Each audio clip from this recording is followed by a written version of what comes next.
Gracias por continuar con nosotros. Vamos a hablar acerca de la voluntad de no saber con Alberto Atié. Y le preguntaba hace un momento acerca de si era una cosa de Dios o del diablo. Definitivamente, Maciel ya está muerto, pero todavía no sabemos hasta dónde puede llegar este caso, porque hasta donde entiendo no está cerrado de manera formal en el Vaticano. No, el Vaticano ya lo cerró. Es decir, ¿de qué manera lo hizo? Digamos que eso es importante. Lo hizo primero esperando, lamentablemente, a que el padre Maciel muriera. ¿Ves? En 2006, cuando sacan el primer comunicado, es un comunicado tan ambiguo y tan insultante para las víctimas, que el comunicado comienza diciendo que se hicieron investigaciones efectivamente, pero que por razones de salud y de edad la Santa Sede llega a dos determinaciones. Una, a renunciar a un proceso judicial, que eso es contra los derechos de las víctimas, ¿ves? Porque de lo que se trata primero que nada en un proceso judicial es de dirimir la verdad jurídica de una situación que se llama delito. Es decir, aquí hay una acusación o acusaciones de personas contra uno o varios acusados. El acusado tiene derecho a defenderse y los que acusan tienen, digamos, la obligación de probar la culpabilidad, porque toda persona que entra a un juicio debe entrar como alguien inocente, ¿no? Bueno, ese proceso es el que va a dirimir precisamente si los que acusan a alguien tienen razón con los argumentos o con los testimonios o lo que sea que presentan de que el acusado efectivamente cometió esos delitos. Y entonces cuando tú llegas a ese final de ese veredicto dices, con los argumentos y las pruebas que trajeron estas personas, efectivamente este señor cometió tales delitos, por tanto es responsable de ellos, es culpable. Bueno, al renunciar a esto, tú impides que ese proceso se dé y por tanto dejas a las víctimas indefensas y dejas al victimario en una situación de fue o no culpable, que es lo que dice Norberto Rivera en esa entrevista que le dicen, oiga, ¿es culpable o no? Pues ¿cuál culpable si no hay proceso? ¿Ves? O sea, dejas eso. Luego, la segunda cosa que es espantosa es que le dicen a Maciel que lo invitan a irse a vivir una vida de oración. O sea, están invitando a un victimario a que se vaya a su casa a hacer oración y penitencia. ¿Ves? Entonces, yo por eso dije, al saber ese comunicado, que ese comunicado era producto de una negociación con un criminal. O sea, tú te vas a tu casa, no dices nada, y nosotros no hacemos nada contra ti, y ahí muere. ¿Por qué hizo eso? ¿Por qué pasó eso? Porque la Santa Sede está implicada en el asunto. ¿Ves? Es juez y parte. Pero también los órganos aquí jurídicos no procedieron. No procedieron porque ya los casos de abuso habían prescrito también, no hubo denuncias contra él. Sí hubo denuncia contra Maciel en 98 ante Ratzinger, que era el prefecto de la congregación, pero por otro tipo de delitos que son gravísimos en la iglesia, que es que un sacerdote abusa de un niño, luego lo confiesa él mismo, le perdona el pecado, fíjate, y luego lo manda a comulgar o le da la comunión. Eso se llama, en términos de la iglesia, el pecado de sacrilegio, porque estás pervirtiendo los valores y los sacramentos más importantes de la iglesia. Bueno, contra ese tipo de denuncias se hicieron contra Maciel y no se procedió, no se investigó. O sea, increíble lo que ha sucedido en este sentido.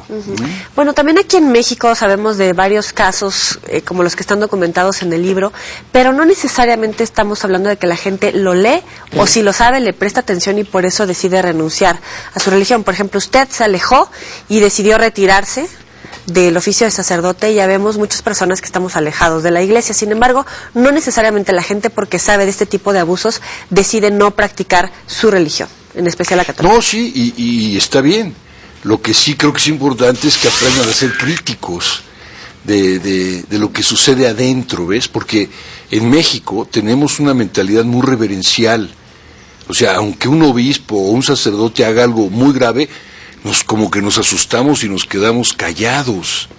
Eso ha hecho un gran daño a la iglesia y eso ha provocado muchos abusos que en México no se han denunciado. A mí me ha tocado casos de familias que he atendido por estas situaciones y que me dicen, oye, pero ¿cómo le vamos a hacer? O sea, es que el padre venía a la casa y lo teníamos muy de cerca, pues él es el que nos da la comunión a todos. ¿Cómo lo voy a denunciar ante un ministerio público? Y yo decía, lo tienes que denunciar, porque es un delincuente.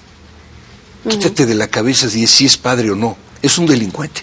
Pero estamos hablando que de la delincuencia pues también está incluido el propio Papa actualmente. ¿Qué puede hacer él? Mira, nosotros lo que hicimos fue interpelar su conciencia y lo hicimos de cristiano a cristiano, ¿ves? O sea, nosotros lo que dijimos es, si quieres que estas cosas realmente cambien, lo primero que tienes que hacer es reconocer tú que cometiste errores muy graves, ¿no? Y obviamente la autoridad competente tendrá que decir delitos graves cuando se abra un proceso judicial, que yo espero que algún día se abra, porque no debe haber ninguna institución ni ninguna autoridad que pueda pasar por encima de estas situaciones y quedar impune, ¿no?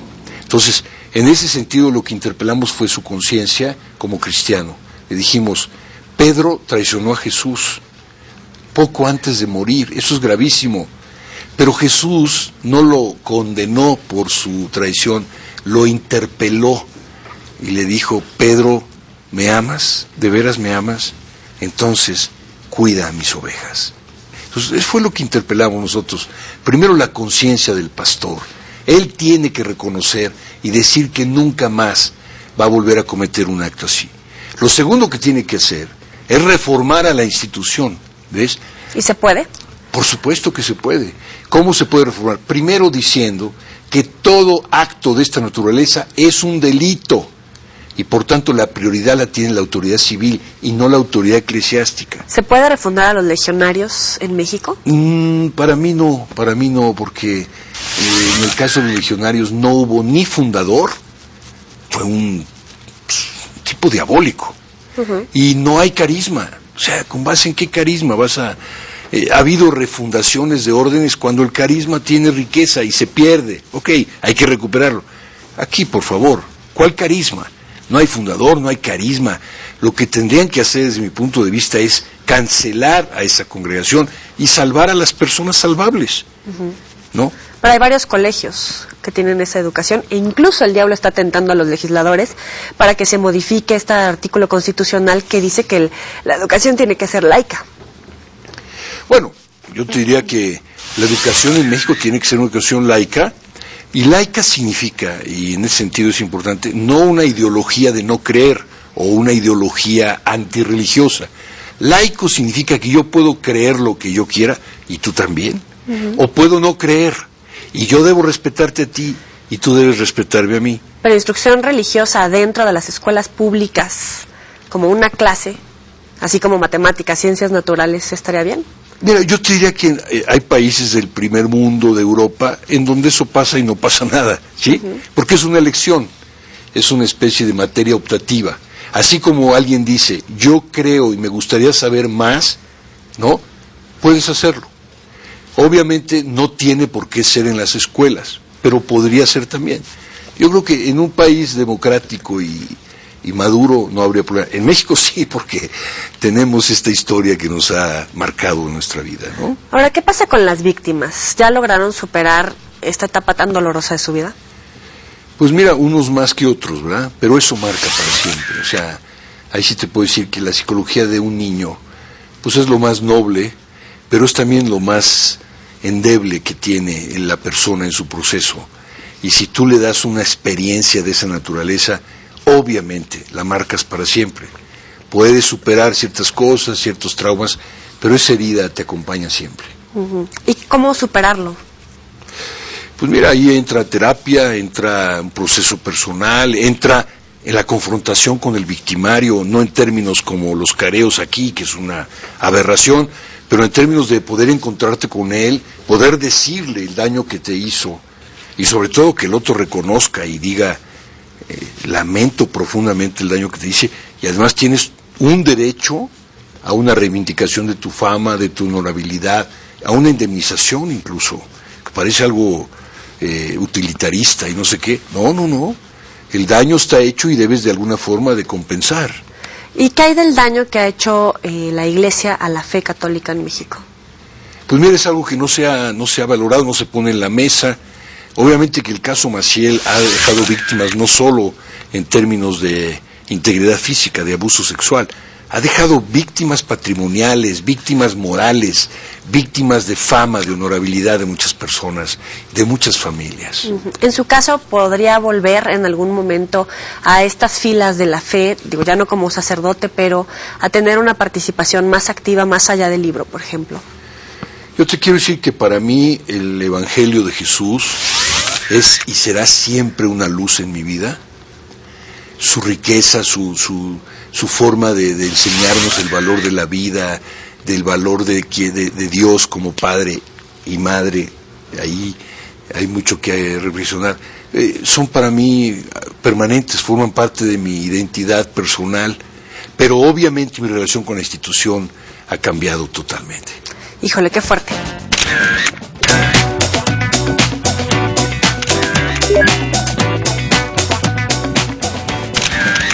Bueno, vámonos a la sección Los 7 pecados. Yo le voy a decir cada uno de ellos.